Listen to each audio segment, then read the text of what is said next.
Pemirsa, Anda masih bersama kami kali ini masih di Newsline, namun kali ini kita di Newsline Trending Topic. Masih bersama saya Valencia Belvinci dan juga ada. Dan saya Jason Sambo tentunya menemani Anda yang mungkin di rumah nih saat ini lagi menyantap opor dan juga rendang, kue lebaran sama keluarga. Karena trending topik yang akan kita bahas hari ini juga nggak jauh-jauh, yaitu seputar Idul Fitri atau Hari Raya Lebaran. Betul. Nah, jadi kalau biasanya selamat Lebaran kan dimulai dengan mohon maaf lahir dan batin ya.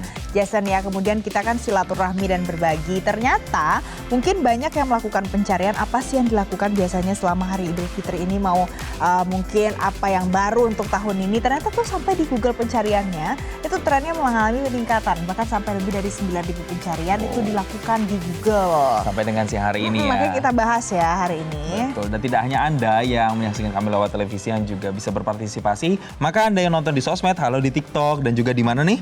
Di Facebook. Yes, itu juga bisa berkomentar ya soal Idul Fitri kali ini. Nah, kita mau bahas nih soal Idul Fitri hari ini. Yang ramai adalah kalau beritanya sepanjang dari pagi adalah Presiden Joko Widodo ini open house. Jadi banyak sekali, tidak hanya tamu-tamu negara atau menteri-menteri saja yang datang, tapi juga bahkan masyarakat umum ini sudah banyak yang datang dari pagi sampai dengan siang untuk bertemu langsung dan berjabat tangan dengan Presiden juga Ibu Iriana. Betul. Terus ada siapa lagi ya? Prabowo Subianto juga ya melakukan open house. Kemudian banyak yang silaturahmi, berfoto. Kalau Prabowo Subianto tadi di Bojongkoneng. Nanti juga ada, sebelumnya ada Gibran Rakabuming Raka ya Jason ya. Nah itu juga Anies Baswedan juga melakukan hal yang sama. Jadi banyak yang melakukan open house. Tapi kalau itu kan pejabat negara ya. Kalau kita lihat di lingkungan keluarga kita pasti juga mungkin om, tante, nenek gitu. Kakek, oma, opa ini pasti juga mungkin banyak yang open house juga, lagi kumpul-kumpul juga sama keluarga. Nah, berbicara soal tradisi, kalau kita lihat kan pasti presiden itu salam-salaman. Salam-salaman itu kan pasti menjadi sebuah tradisi yang paling basic lah, yang paling sering udah pasti dilakukan. Setiap ketemu nih buka pintu, assalamualaikum, pasti langsung salaman dulu, cipika-cipiki dulu. Ya kan, abis itu sebelum beramah tamah dilanjutkan dengan makan dan kulineran di dalam rumah, pastinya juga ada peluk-pelukan dulu, sungkeman, mungkin minta-minta maaf dulu atas segala perbuatan kesalahan yang dilakukan selama setahun belakangan. Ya, dan juga foto-foto Jason biasanya ya. Nanti itu biasanya kalau bisa kita lihat di Instagram, di X, di manapun di platform media sosialnya pasti akan memposting foto kenangan dia Idul Fitri di tahun ini 2024. Karena ini sedikit berbeda, soalnya sudah tidak ada pandemi COVID-19 lagi dan semua orang sudah pokoknya beradaptasi lah ya sedemikian rupa ya Jason. Nah, terus apa lagi? Ini yang menarik, apalagi tuh? Jadi yang juga dilakukan itu biasanya adalah tradisi-tradisi khusus kayak misalnya tadi kita udah bahas open house, terus halal bihalal. Kalau jenis makanannya Jason, ini kan juga biasanya khusus ya. Pada kembali lagi nostalgic gitu loh. Kalau misalnya Idul Fitri pasti ada yang namanya opor, ada rendang biasanya. Terus ada apa lagi? Kue nastar kalau kan, kue lebaran kue lebarannya tuh, atau kue kastengel itu kan kue-kue yang selalu ada dan selalu dinantikan begitu ya. Setiap kita berkumpul di rumah nenek misalnya, atau di rumah orang tua, atau di rumah sanak saudara. Nah, selain itu Idul Fitri yang kali ini tuh bisa dibilang juga menarik nih Valen. Ini kan gambarnya lagi ditayangin nih pada saat orang-orang lagi pada mudik ya. Tahu nggak? Di tahun ini tuh jumlah pemudiknya itu naik berkali-kali lipat kalau kita bandingkan dengan tahun sebelumnya. Di tahun ini itu bahkan sampai dengan 193 juta orang yang mudik, baik itu menggunakan kendaraan pribadi maupun itu pakai kereta api, pesawat, jalur laut dan sebagainya. Itu menunjukkan angka yang memang signifikan karena memang di beberapa tahun belakangan kan sempat ada pandemi, sempat ada penurunan jumlah orang yang melakukan mudik, dan kali ini nampaknya suasananya juga sudah semakin baik, orang sudah banyak pemulihan ekonomi juga, jadi banyak yang bisa pulang kampung halaman. Dan kan kalau misalnya kita lihat kan ini mudik kan sudah dimulai sejak beberapa hari yang lalu ya. Tapi ini sampai hari ini juga pasti masih ada yang melakukan mudik, cuman jumlahnya mungkin lebih sedikit daripada beberapa hari yang lalu ya Jason. Jadi kalau seandainya akan mudik itu harus ada beberapa hal yang pastinya diperhatikan betul gitu ya.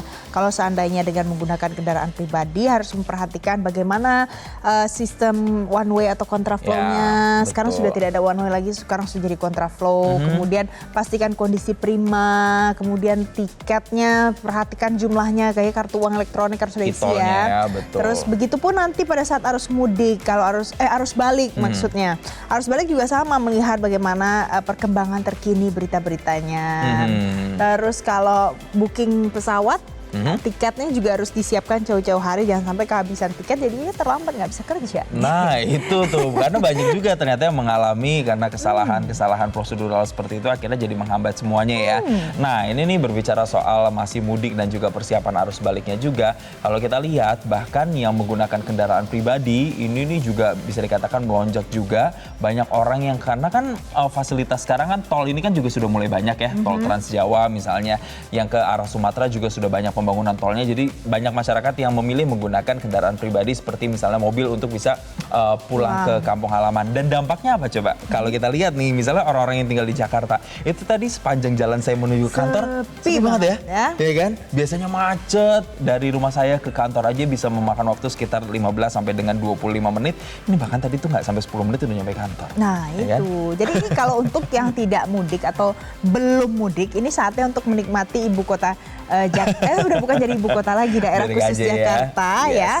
Yang tidak macet, kemudian jadi kalau misalnya mau jalan dari barat ke timur, dari utara ke selatan, cepet ya jalannya. Iya, ini kayaknya bisa langsung nyampe gitu tanpa waktu memakan waktu yang berjam-jam. Nah, kita juga akan melihat nih Valen bagaimana ya kemudian warganet ini memaknai atau memberikan komentar soal Idul Fitri. Ini yang pertama ada komentar dari X, dari Widi sekian, selamat Idul Fitri 1445 Hijriah, mohon maaf lahir batin semuanya katanya. Kalau dari @wa Pamung, ritual tahunan menitikan air mata melihat unggahan foto kawan-kawan berlebaran dengan keluarga masing-masing. Selamat Idul Fitri semuanya. Oke, ini kayaknya yang nggak bisa mudik ya katanya, jadi agak curhat dikit. Kemudian ada Milky Milk sekian, selamat Hari Raya Idul Fitri. Ayo bisa-bisa Allah kasih waktu istirahat dan jalur berlari. Jangan lupa istirahat ya anak muda katanya. Jadi karena memanfaatkan situasi yang sepi ya di Jakarta. Kalau dari Swine Fairy mengatakan selamat makan opor dan bakso ntar sore. Aduh iya lagi. Sudah ada loh jadwal makanannya, menu makanan. Ini udah 14.54, perut saya jadi keroncongan nih. Ngopi kali ya, pakai kue lebaran enak kali. Ya, enak sambil nyemilin nastar gitu ya. Habis itu lanjut aja gitu sampai malam ya kan sama keluarga. Terus kemudian ada siapa ini? Oleh Koceng sekian. Seuprit cerita Idul Fitri. Nih jam 8 baru bangun, mandi halal bihalal, makan-makan. Tiba-tiba jam 11 udah di rumah sendiri karena semua orang mudik.